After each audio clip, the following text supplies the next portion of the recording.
If I Yeah. could, I'd get a tattoo. Ideas are great. Execution is everything. If I focus on the community living aspect of it, that I, as an operator, I can use that as a strategy to make my co-living business and real estate investments more profitable. Absolutely. I just want you to know that you have a place here as long as you want. If you can find, if this ends up being calm and safe and comfortable for you, like I want you to build something amazing for yourself. I'm so excited for this series. I am welcoming my friend Laura Selden. She is one of my favorite hosts, co-living operators, and investors out of Kansas City, Missouri. So let's jump in. This series, we're going to talk about how hospitality does exist and how that is a formula for success in co-living. So let's just jump in. I'm going to give you a chance. Give me a quick background of why you chose co-living. Dive into it, Laura. Why? Yeah, that's a really big question. I think it's unique for everyone. But for me, it started with the basics of wanting to get into real estate. I spent a bunch of years looking at all of the different possibilities that I could use as a strategy. And when I came across co-living, there was something that just clicked for me. So I'm very analytical. The numbers were not numbering for all the other strategies. And I had a very big full-time job, and I was working 60 hours a week, things like that, and I was not trying to create just another job that would just make me a few $100s every month, and in 30 years maybe I would have something. I was already doing that with my retirement and my 401k and things like that. So when I came across co-living, from an analytical mindset and like a financial mindset, it really clicked for me. And then I also am very passionate about trying to find something that I really care about, so also connected in that way with co-living. The possibility of providing something that is actually really needed for people was so appealing to me personally on a really personal level. My corporate career had nothing to do with helping people. I loved that possibility. And when I started digging more and more into it, the realities of it being able to benefit me financially, but also help people, I was like, I really have to learn more about this. Is it too good to be true? Is this real? And are people doing this well? Sounds a little crazy, but I found out people are. Once I had enough information to feel like this was not a fad or something like that, I was like, okay, this is for me. Absolutely. Okay. That's the idea. Yeah. You yourself had to go through a lot of humps and bumps and get over your own, fears and things to become an investor. Yeah. You've done that, right? And that's a whole different podcast. Yeah. I want to focus on what we're trying to solve for here. You and I are very similar. We got into real estate investing with a purpose. Yeah. And then we found co-living and community living and shared housing. And then we realized that in itself is such a varied marketplace. I can go from just selling commodities in just a little room, right? Or I can go into a different version of it. I myself kind of lean more into the European version of it, that communities are real. And the members that we serve and the tenants that we serve, there's something to set around. If I focus on the community living aspect of it, that I, as an operator, I can use that as a strategy to make my co-living business and real estate investments more profitable. Absolutely. Do you believe in that? And then how do you take that idea and then execute it? Because, if I could, I'd get a tattoo. Ideas are great. Execution is everything. Absolutely. We know that. So we're business owners, and we don't make these decisions because they're whimsical. They have to actually make financial decisions and financial inputs to why I want to do it this way. This is a strategy, and then we build tactics to do it. Why did you choose this strategy? Of doing hospitality? Of hospitality-focused living. Absolutely. There's multiple reasons. It speaks more to just my personality. I used to do like VRBO, people call it Verbo. That was just kind of the way that I went about it. I really enjoyed creating the possibility for people to have really wonderful experiences, and things like that. So that was kind of what drove me.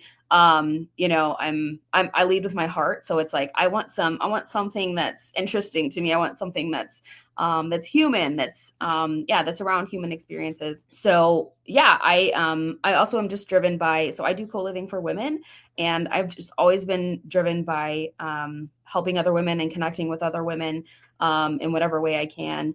It's just always been so rewarding for me. I love meeting and connecting with really incredible women. And just the reality of women not having a lot of options for affordable housing just really, it just is really something that I'm passionate about. And so the possibility that I could actually help other women provide a stable environment for them to excel. I just love to see other women win. So yeah, I really love the idea of that. And it's not super, tangible and related to the money aspect, but it gives me so much energy and so much passion that it drives me through all the craziness as well. Yeah, because there's a lot involved, but I love what I do as well. I find that so interesting because we follow the law. It's not just for women, but you have Right. found by default that the women they found your property and your community, Right. and this is kind of the base that you're renting to, Mm-hmm. right? So the customers have actually found you and then opted into you. Mm-hmm. How do you take that idea and then communicate that to somebody who originally arrives at your door Yeah.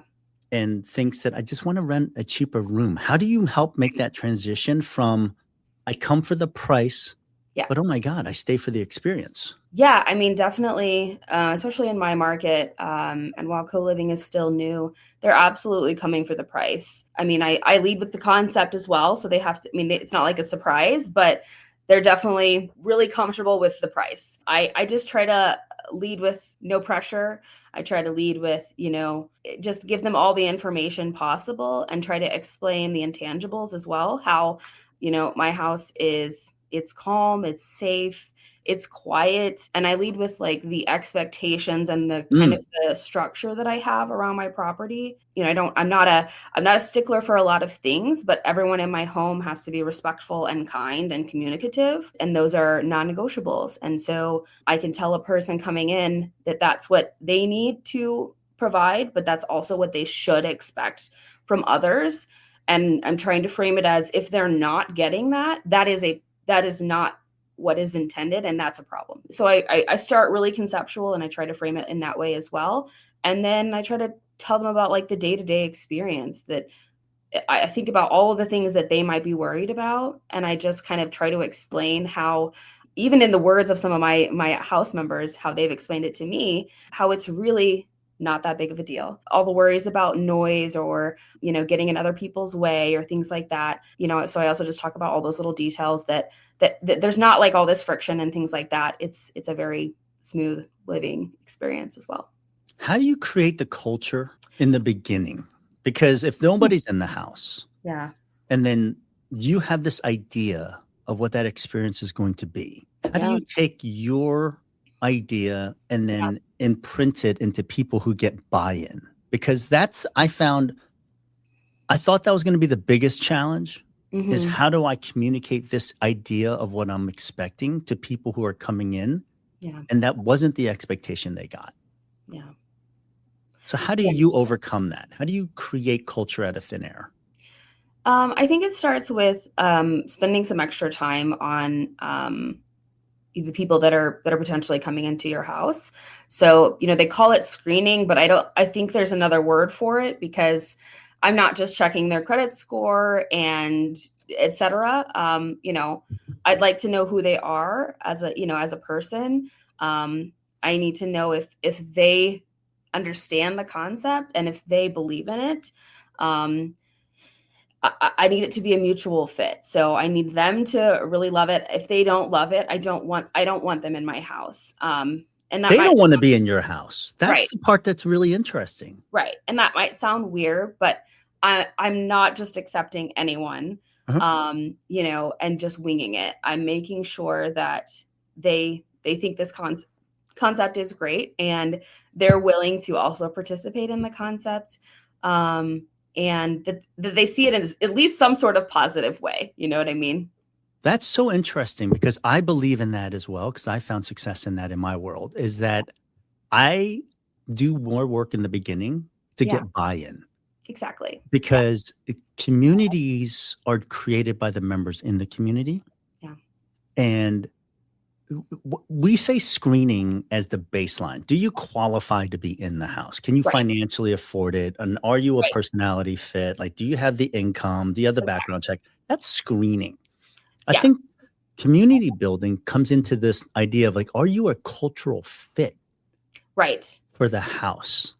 And it's never like, you talk about following the law. It's never like, oh no, you cannot rent. It's a very, serious conversation, and posing it as like, this has to be mutually beneficial. So you're getting them to, like, they're opting out if they're not buying in. And that's the way that I propose it. Like, it's not like you're not allowed to live here type of thing. It is, this doesn't sound like the best thing for you. And I do genuinely mean that. So I lead with, is this going to benefit them? Obviously, it's going to benefit me if I find a great person in my home, but I lead with if it's going to benefit them and whether they need to look elsewhere or not. But usually, because I spend a lot of extra time on the people that might be coming into my house. But there's some really easy ways. So it's not like I'm doing this with 100 people. There's some really easy ways, to kind of feel people out and make sure it's a fit. You start with all of the things that you can write down on paper, the things that you can message in a message. And if everything's still great, at that point, there's a really good chance that this person, even though they're still really skeptical and nervous, that I'm gonna be able to maybe help them understand this concept, and they're gonna be into it. And so I can give you like a really specific example of that. More expenses, the more experiences, the more stories, the better. Okay. Yeah. So I had my first move out. Is this the coffee story? Yeah. Oh, this is such a good one. I'm sorry. Okay, thank you. Well, it was great. I had my first move out,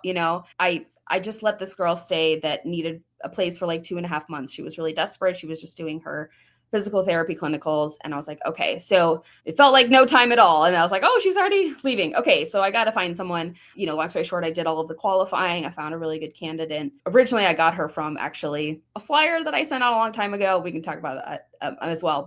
And so I got her through a referral, essentially, which is amazing.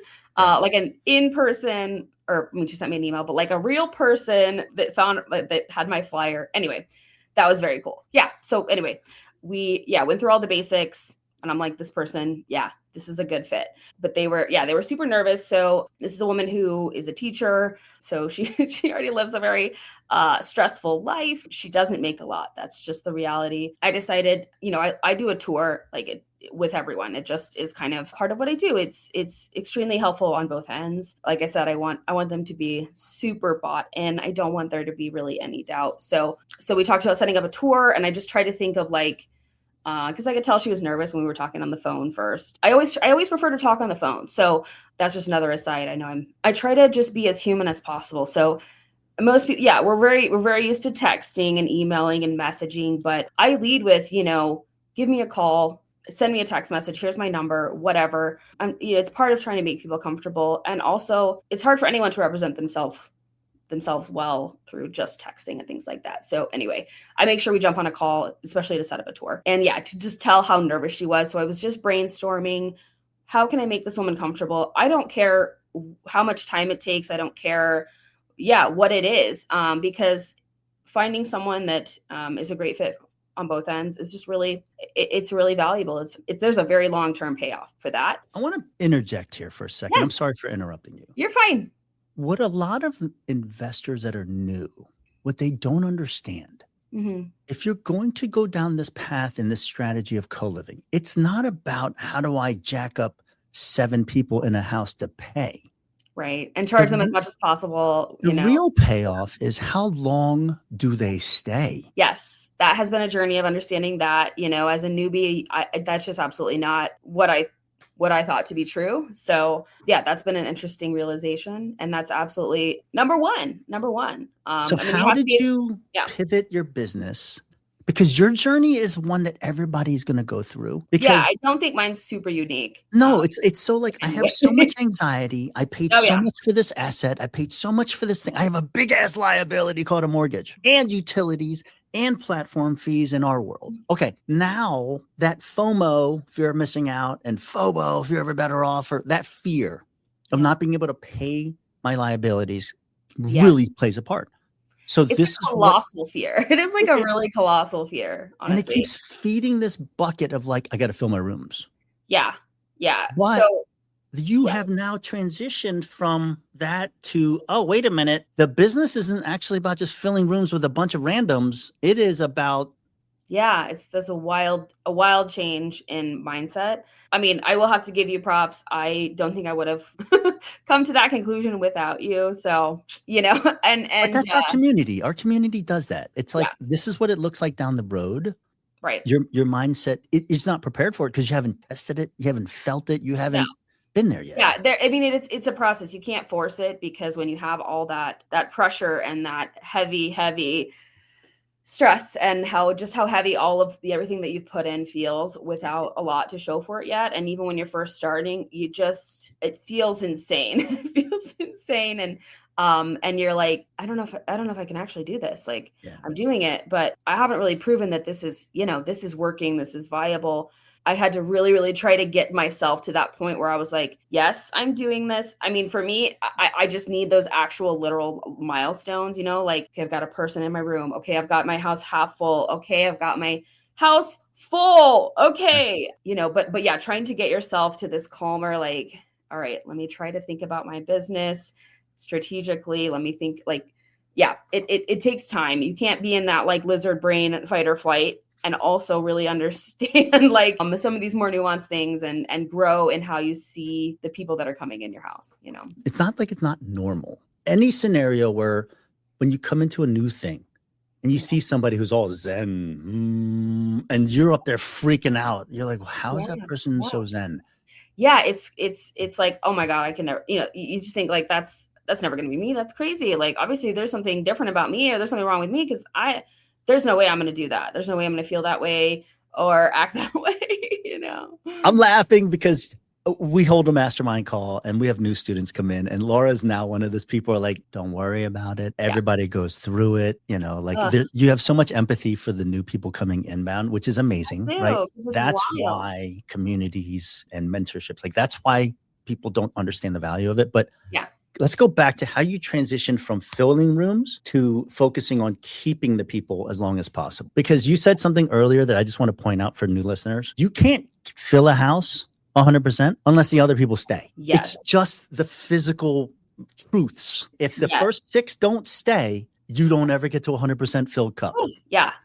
So I'm grateful that I only had to learn, trial by fire a little bit. I did have my first person that moved in that it was a nightmare. That guy sucked. And I know he stunk. Yeah. And it wasn't you, it was him. He wasn't a good fit. Yes, but I was not well equipped enough to know how to figure out if he was a great fit. So, but that happening negatively caused me to really quickly try to learn that. And so my house was empty again, after my first person did not work out. And then, so I went back to the drawing board a little bit and we had a lot of conversations about, how do I really do this? Because I just got really scared by a really terrible person and it scared me to my freaking soul, like I cannot have people like that. I cannot, that's insane. That's chaos. That's not what I'm doing here.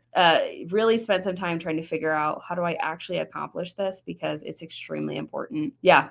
Can I ask, was there a question about knowing your own worth? My house, my business, there's a worth to it, and only certain quality humans deserve to get all of the Laura experience. Like that was a experienced learning for me because very similar when I first started, it was like financially spreadsheet driven. Well, I need 7 people to fill this house to make my numbers work. Yeah. And then over time I learned, wait a minute, some of these folks don't deserve the value that they're getting for the price that I'm giving. So absolutely. Can you speak to that? That's like more of the personal development, I think, aspect, which can be harder to quantify. Yes, absolutely. I did put a lot of work, a lot of thought, a lot of heart into my house, my property, and it's like I'm laughing because I know all the stories. Laura drove a big ass box truck all over the city of Kansas City, finding the perfect furniture for her house. Twice, actually. Twice. Okay, because it's 7 rooms. It's a lot of rooms. Okay, it doesn't fit in one 20-foot truck. Okay. I essentially did whatever it took to achieve what I was trying to achieve, and and that's just who I am. But so there is a bit of an emotional aspect of like, I know these are renters, but like, I would like some people that actually can see what I did here. They can appreciate what I did here, not tear it up for no reason, kind of thing. And just realizing that I didn't just work my butt off. Like, I did actually produce something that is better than anything I've seen in my market or the majority of a lot of other markets. And I should be proud of that. Yeah, had to do some work around self-confidence and confidence in what I've built, instead of like that being grateful someone chose my property, which is exactly how I felt at the beginning. To know there's plenty of people that need this. It's not a scarcity type thing in reality.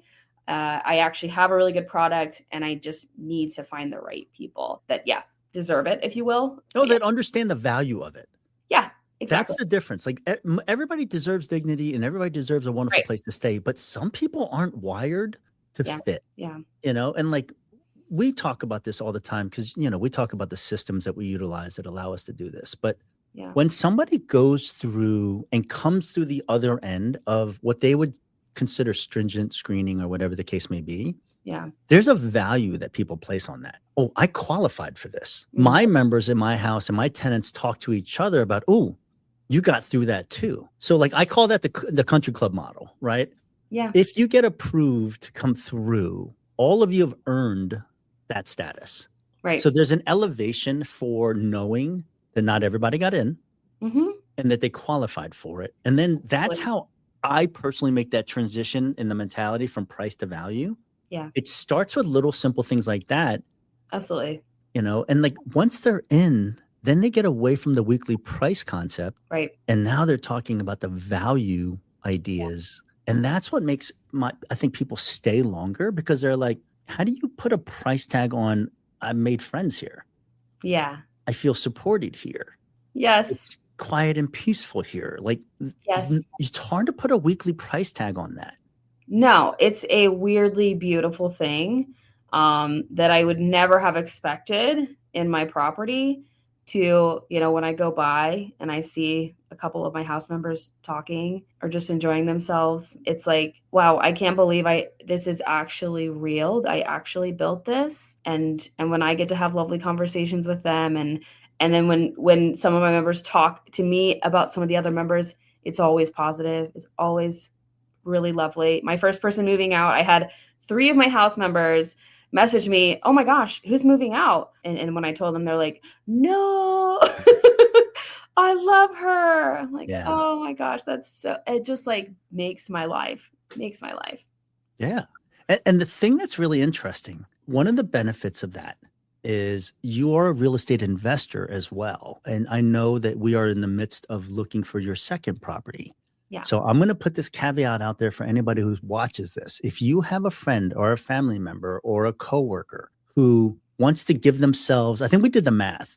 If you're paying $1,600 a month in rent, or I'm sorry, $1,300 a month in rent, and then you have to pay $300 a month in utilities, it's $1,600 and fees.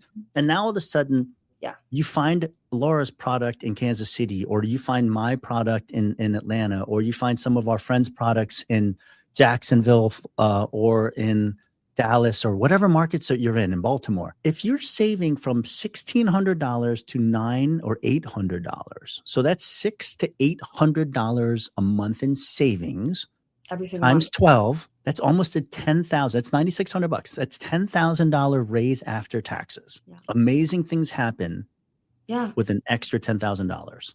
Yeah. That's the differential. And those numbers are literally exact. Maybe you remembered. I told you those numbers. Your numbers. Yeah. My latest house member was applying for an apartment, and those were her numbers. And as a teacher that's making 40 grand a year, I was like, it just breaks my heart. I don't know how that works. And that's just terrible. That what options do you have? And so, it made my life that she likes my house. And how many teachers in Kansas City or all over the country love what they do? They love the kids. They love the teaching. Our society sucks in that way that I know.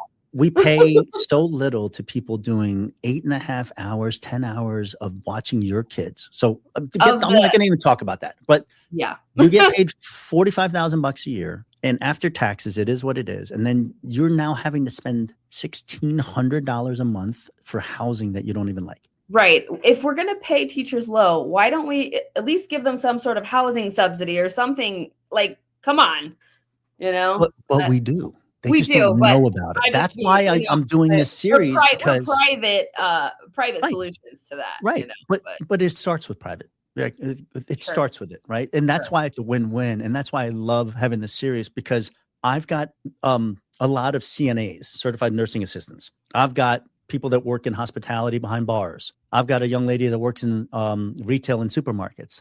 Yeah. All of these industries, hundreds of thousands, millions of employees in that Yeah. realm, they do not know our option even exists. No. And that's why this is so important. Like, I don't have a budget to go put on TV and news. Neither do you. No. But you know what? Together we have social media. So the Yeah. more people that understand and see this, and they're going to see your link in the descriptions. If you're in Kansas City, there's going to be a wait list because Laura's houses are filled. But sign up House and is taken. get on her wait list because she's in the middle of acquiring another property. And if this is a fit for you, sign up for the wait list because she would love to house you if it makes sense for both of you. And like, that's the whole purpose is like, you have a need, we have a product, that joint idea, everybody wins. If you're a scammer, if you're this, like, don't get on the wait list, right? No, Like, because every one person that's a poopy head, it ruins the community for everybody else. That's the thing that people don't understand what we're trying to get here. We try to protect the 5, 6 other people in the house with every new person absolutely. coming in now. I'm like a mama bear, if you will. Like, Yeah. these people are my responsibility. And I try To to convey provide safe, affordable, yes, peaceful, and that's it. yes, You yes. I know? mean, I can't control everything, but it is my job to do what I can to make sure they are safe Yeah. and they are in a comfortable environment where they're not being, I don't know, harassed in some sort of way or imposed upon in some major way by other people. Yeah. That feels like that's at least how I treat it. Yeah. One of the things that we always talk, what are the extra things that we provide? So I'll throw this out there. We are Like real estate investors. Things. Yeah. So we are like we are real estate investors. Right. So we know how to buy houses. Yeah. And one of the things that I talk about with all of my members, if you were to stay in my house and save $10,000 at the end of the year, guess what you could afford? A house. And I'd love to help you buy one. How cool is that? We need more people buying houses, Right. Like, this is the difference between your network is your net worth. And the people that are in my houses are like, dude, I never thought I would get that with housing. I thought I was just getting rent and a place to live. I'm like, no, man. Like, I told you in the beginning, my Rolodex becomes your Rolodex. If we're in different socioeconomic levels, so be it. Like, you need to level up. Yeah. You know, and like, that's the stuff that I don't think people take into account. They're like, I provide a house. No, because it's not common. It's unprecedented. It's not been a thing. It's not something we're taught or even told about. I absolutely position my house as a stepping stone for people, a building block. I want to be a building block to your best life. I absolutely do. And that might be a little corny and like, oh my God, that's silly. You're a real estate investor or whatever. It's like, yeah, but I'm actually building relationships with these people that I don't know how it's going to benefit both of us, but it will. It absolutely will, because this is a very human business. And the benefits that I've already seen are nothing that I could have ever dreamed of or predicted. So you know what, it's like when you give good things, whatever you want to call it, karma, you get good things, not 100% of the time, but like there's a crazy correlation. Okay. Investing in other people, you get so much back. My house is a building block. Do you find skepticism that you have to overcome with your customers? Like, they come into my house and they're like, whatever, bro, whatever, dude. They're like, where's the catch? Where's the catch? Yeah. Yeah, let me find the thing that makes this too good to, It's a default setting that so many customers have, is like, I know you're out to get me. And I know that there's no free lunch. That is the world that we live in a lot of the time. Yeah. You are trying to get taken advantage, not trying. People are trying to, and companies and all of this, we live in like a bit of a dog-eat-dog, society. Yeah. And so, you like got to stay on your game. Otherwise, you might get taken advantage of or lose a lot of money or pay for something that you can't really afford or whatever. Like, you have to stay vigilant. So it puts you in that mindset. And I 100% get it. I'm always like, I get it. I get it. You know what? If you find something that you don't like, just tell me, I promise it's not going to be anything big because I've Yeah. got through all that. But if you find something, that's fine. We'll talk about it. We'll figure it out. But no, the other shoe's not going to drop. It's just not. That's a foreign concept for a lot of people, especially low income people. They don't have the shoe always drops. Yes. So then like I explained this to my sister who she's a physician and she's like a public health person. And I'm trying to convince her to buy real estate. And she's like, I've got enough of a pain in the ass in my own job. Like I don't want any, like, I want to go to work. I want to do my thing. I want to go home. And I was like, got it. She doesn't have like that.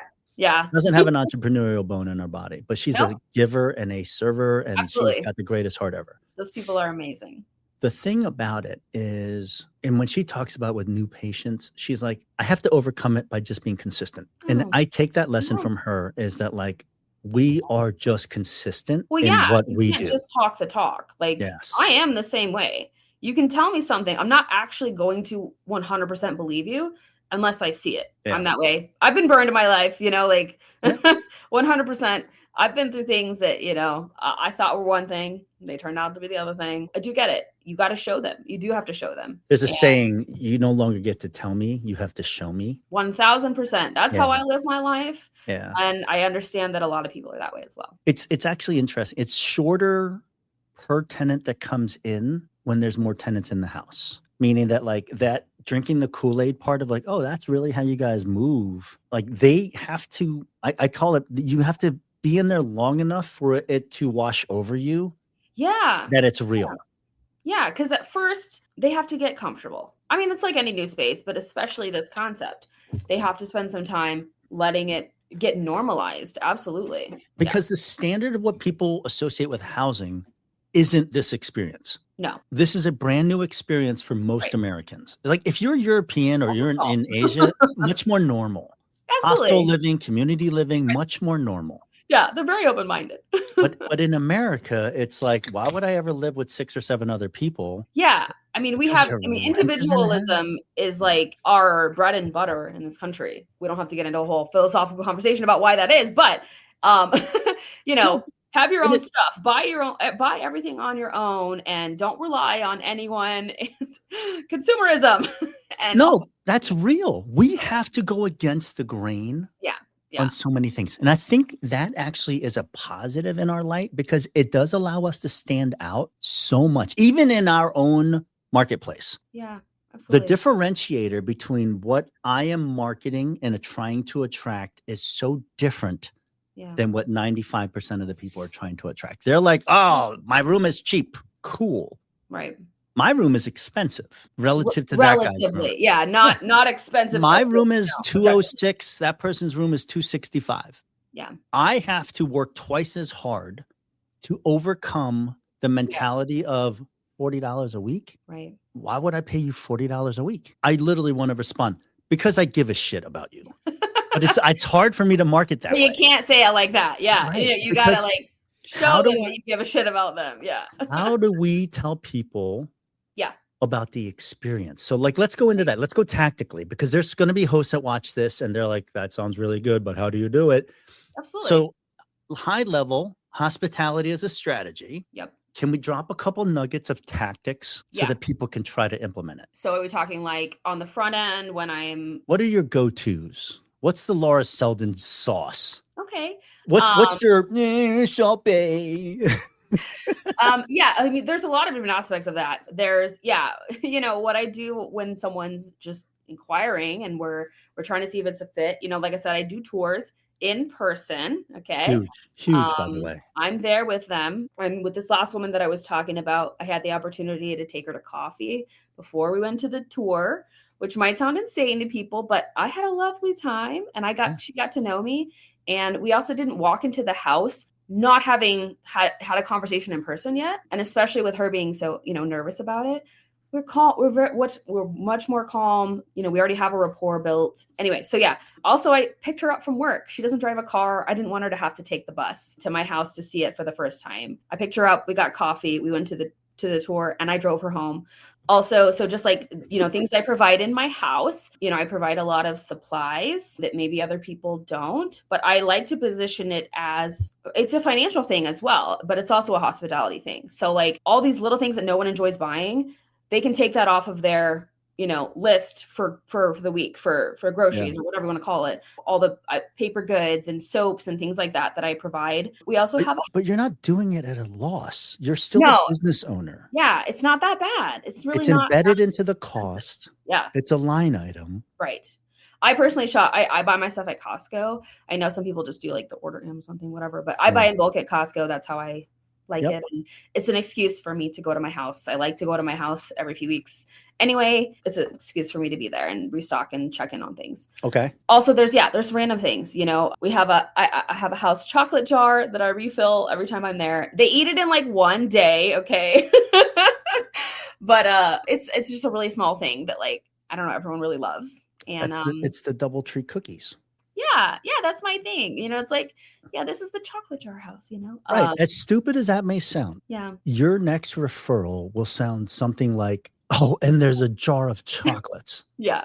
And they're not cheap chocolates either. Okay. There are the Hershey nuggets that everyone really seems to. Oh, really the like. big, I like the gold ones that have the little nougat in the middle with the nut. Yeah. Yes. I get those at, for a good deal at Costco. Yeah. I could get a lot cheaper chocolate, but no, thank you. Those are the first ones I can think of off the top of my head. But, making people feel like they can live in a home, but not like have all the responsibilities of living in a home as well. The lawn care and the cleaners once a month. Like these are just things that make people feel a little taken care of, if you will. And just creating that intangible environment of like, you can talk to me, if you need something, you can talk to me. If something's going on, you can talk to me. I don't want there to be a stressful barrier in between us. I want you to feel like I genuinely am wanting to make sure that everything's a positive experience for you. And let's just talk about it, That's amazing. So your portfolio will expand.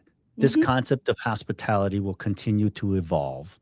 There's a baseline. Yeah. Any future plans? What's aspirational for you in the, co-living KC? Yeah, just a bunch of units that I can provide for people and feel like I've actually made a dent in affordable housing. That would be incredible. So yeah, I don't know, 100 houses where I do this and, or some other like, format, where I'm providing a bunch of units for people that are beautiful, that are nice, that they can afford. It's a dream. I just as many as I can get and in whatever way I can accomplish that. Yeah. I have a dream. I have a vision. Yeah. That building community and belonging to something is bigger than yourself. I think a lot of humans, like post-COVID, we miss it. I miss it. Yeah. Right. Yeah. I miss connecting with people.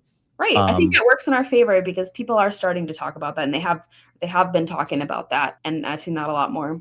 Pickleball. We want to run pickleball competitions between houses. Oh, I thought you were talking about just the concept of pickleball. No. Like getting so popular. For different ways to have people. Oh, that's nice. Who talks about playing pickleball because where they live? We do. Right. So like I've got visions of like T-shirts with the name on the back of the house, like you belong to teams. Because so if I can, so cute. I love how you're always brainstorming cool stuff. If I can artificially make you part of a we, then what I'm trying to achieve is I will curb my behavior for the we. Because if I keep going and put me first, then it disrupts the we. Yeah. But because people in shared housing, they have to have empathy and patience.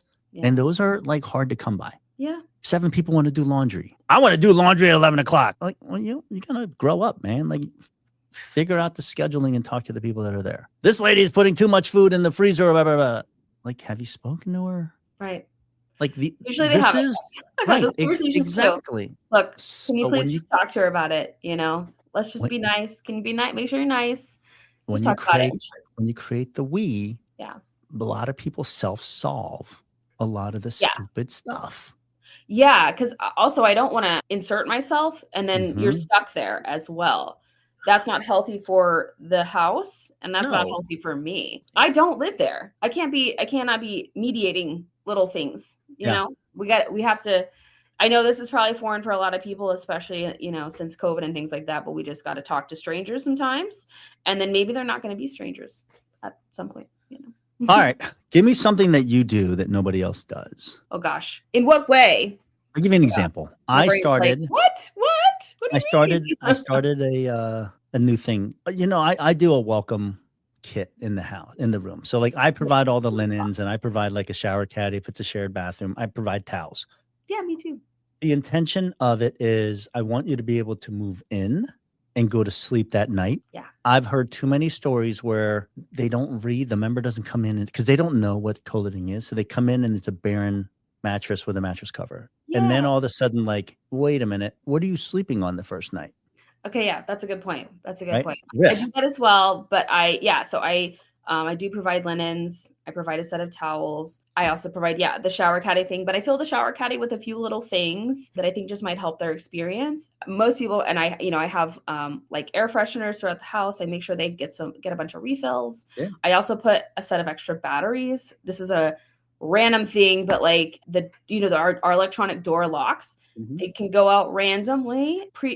When I first started, I was just putting a bunch of extra batteries like in the entry console table. And so I'd have to tell them, go get 8 batteries. No, I now put 8 batteries. That's how many each of these doors use. Yeah. I put 8 batteries in their little tote because it has a bunch of pockets. I also put some earplugs, and I write a welcome note as well, and I kind of write why really quick I gave them these things, not just, I don't just put it in there. I'm not giving you earplugs because my house is loud. Just if you ever need some extra quiet, and you want like zero noise. I love earplugs personally. I have a thing about sound sometimes. So yeah, I have a Keurig in my house, so I give them a couple K-cups just to get them started. That's all I can remember right now. But yeah, and then I write my welcome note. I tell them I'm super, super grateful to have them there, and why I gave them, these little extras, because love that. I put some. So you and I use the same electronic door locks. Yeah. What I have found is super necessary is I have provided an extension cord and a C charger, and I label it for the house, because if you ever get locked out of the damn room, in the very top, you can put a C charger in. Did not know that. If the batteries go dead, you can plug in the C charger and then put your code in, because you can't change the battery unless you're in the room. Right. So then I'd have like members like using my backup a knife. Now was just the physical keys. So I have those in my owner's closet. And yep, we have that. In an emergency, I would, give them access to that. But I like that. I do. Yeah. So because then it just keeps it to them. So I keep it in the pantry. There's a C charger and extension cord. My Amazon cart right because now. It's so easy. Like somebody always tries to take this. It's the type of charger for your thing. Like it's this charger, right? Is there some sort of battery pack or something? I just put an extension cord so they can have like a phone extension cord to plug into the wall. Yeah. I was thinking some sort of portable battery. No, I tried the portable one and I was just like, someone always ends up stealing it. But an extension cord and the C charger. Okay. And then that way they can go ahead and plug in. And then most of the time together, I was like, okay.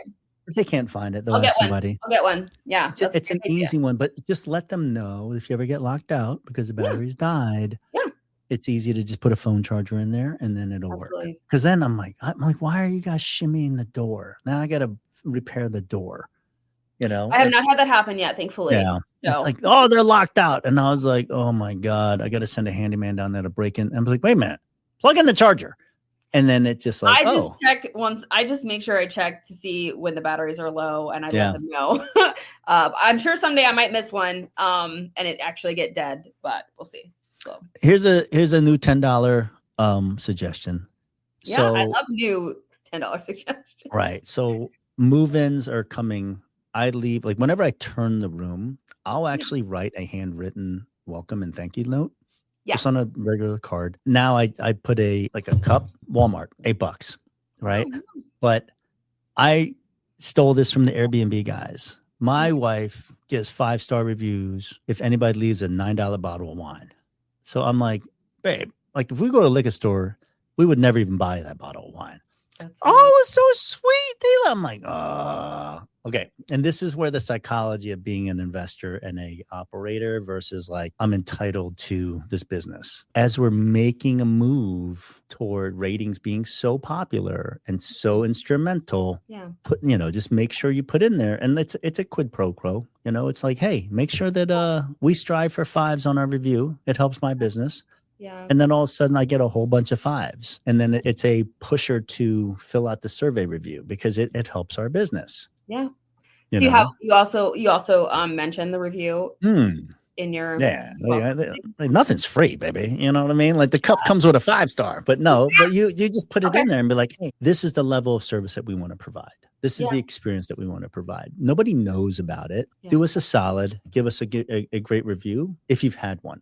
Because Yeah. our job is to earn your 5-star review. Right. And then they're like, oh, you did earn a 5-star review. Let me just give it to you. And then it's like now you're kind of tied into it. It's like so silly, but so much of what we do is like consumer psychology. Yeah. Again, the fact that like the reservations of some of our customers, most people don't because they just don't interact with customers in our socioeconomic demographic. Sure.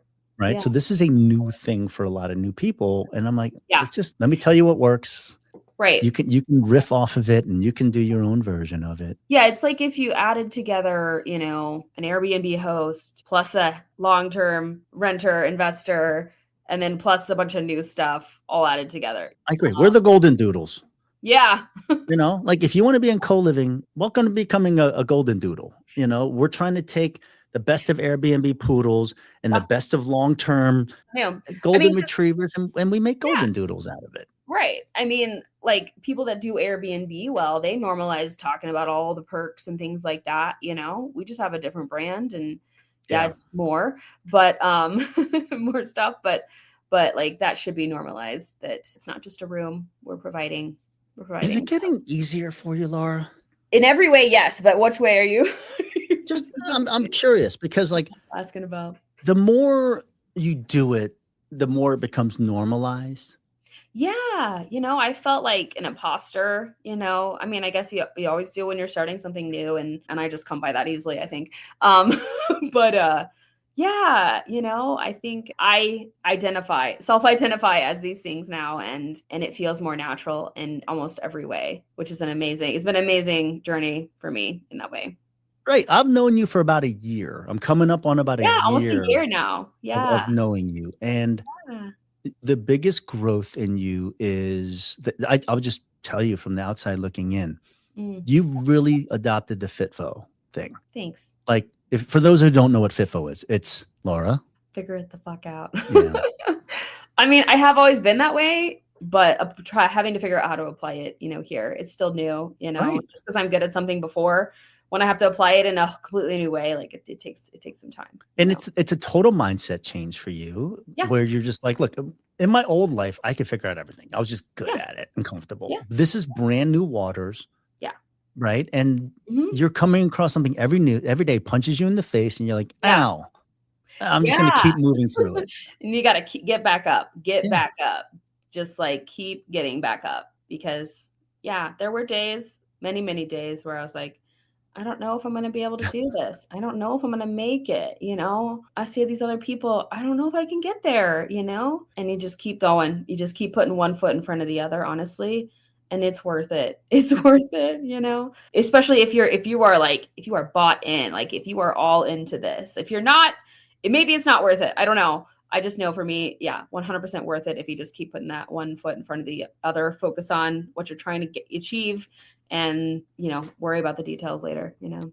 Okay. Last thing. When you first started, did you think you were going to be a hospitality focused investor? I honestly didn't even know hospitality was really a part of this. Yes. So true. It's so true. So no. I'm also, I mean, I'm everyone's a lot of different people, but like, especially in my previous life, I was in analytics my whole career. And I'm very used to things that are, you know, more black and white and like, things making a lot of sense in terms of like A plus B equals C and things like that. And so, when I first came into the business, like my highly analytical financial focused brain was like, all right, we've got the money, we've got this aspect of the operation. So it's operations and it's, you know, here's how the money works and here's how the acquisition works. Okay, cool.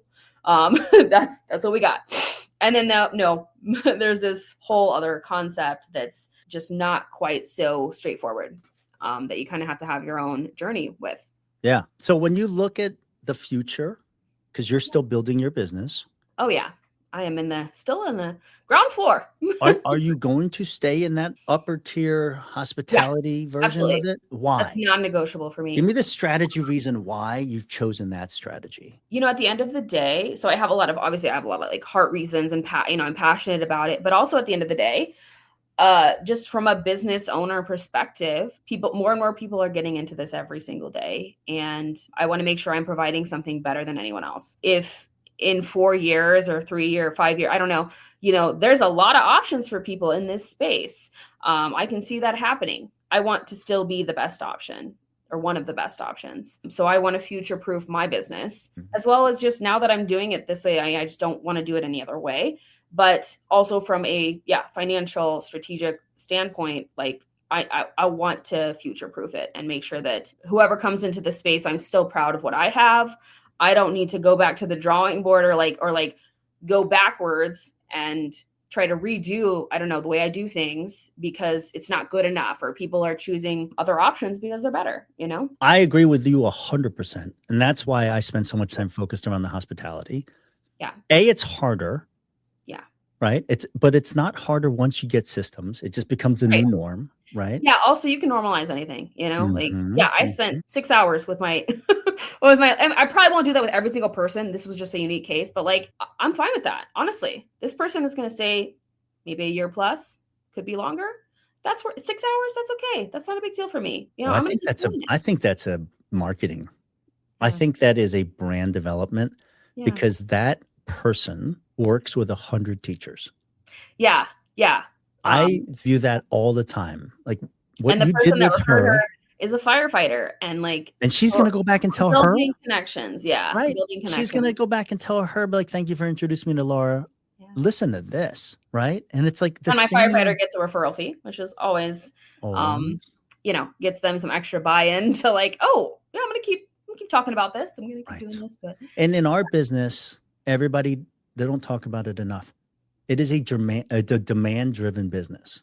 Yeah. If I can find ways to source good demand, meaning good tenant base, I can speed up and go find more stuff. That's up to me. That was that I did not understand at the beginning either. You can't just get the product ready. Like you're gonna sit there and be like, oh no, the people are not coming. Mm-hmm. No, this is not build it, they will come. No, it's not. It's not. You better have an idea of what your business is gonna. I watched that movie so many times when I was young, so that just came to my brain. But it's so Field of Dreams, guys, that's a good movie. Yeah.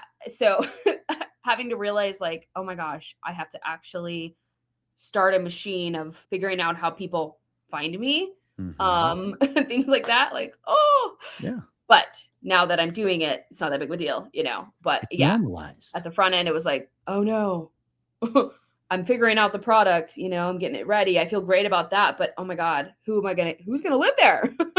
Yeah.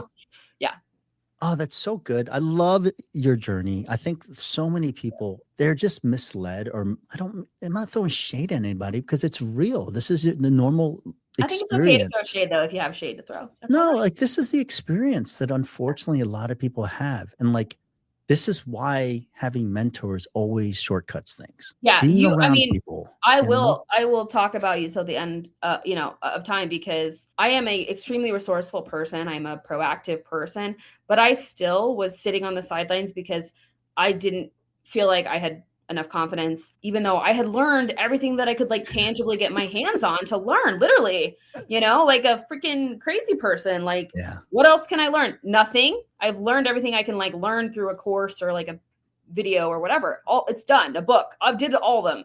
Yeah. But like being able to talk to you, because everyone's situation is actually quite unique. Conceptually, you might be having a similar experience as someone else, but there's so many factors in this business that being able to have a human person that just listens to you and your situation and actually cares to understand and helps you figure out for your specific situation, what is the best choices and path for you. Not to do the work for you, but like, even just to sound check against, even there it is. Like, this is what I'm gonna do. Can I get your approval or should I do something different? Can you just confirm that I'm not making a big mistake? Correct. That's it. And it's like the things that you would say, or like, and I'm finding it with new investors coming inbound is like, Jose, you know Jose and Christina Yeah. out of Love those Baltimore. guys.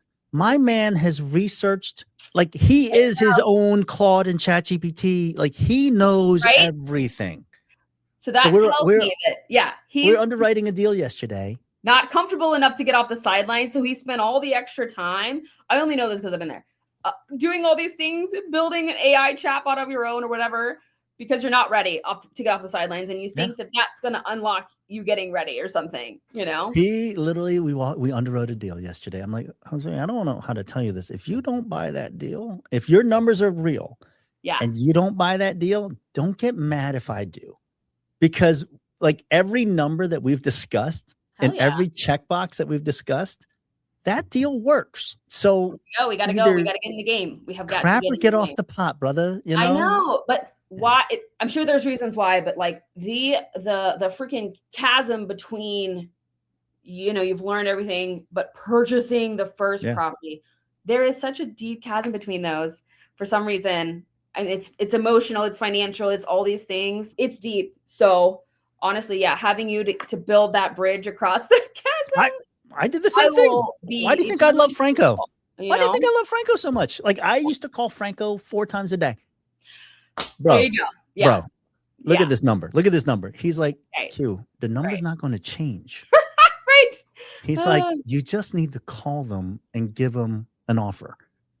Yeah. And then whatever decisions they make, we'll circle back and then we'll make that the next decision. Mm-hmm. He's like, we're so like, this is so human nature. I'm so worried about decisions 3 or 4 steps down the road that I can't make the first one. Back to this little like scared kid, you know. It's just new and it's a big number. Yeah, like $200,000, a big freaking number. Yes, it doesn't matter how much money you have or whatever. Like it's a big deal. It is a big freaking deal. Yeah. You know, it just 2, 3, 4 deals down the road. You're like, hey, here's my proof of funds and here's my note. Right. You know, it's like you flippant around $300,000 deals. You can't get there. You cannot be doing that unless you get off some calluses. Exactly. You know. So I love this discussion because like I can't tell you. I want to put you on a billboard for how many people like no, legitimately, success looks like this. Oh. And like your path is so unique to so many people. It's like, I mean, it's not unique. It is so it resonates with so many people. Yeah. You know, and it's like we talk about this all the time.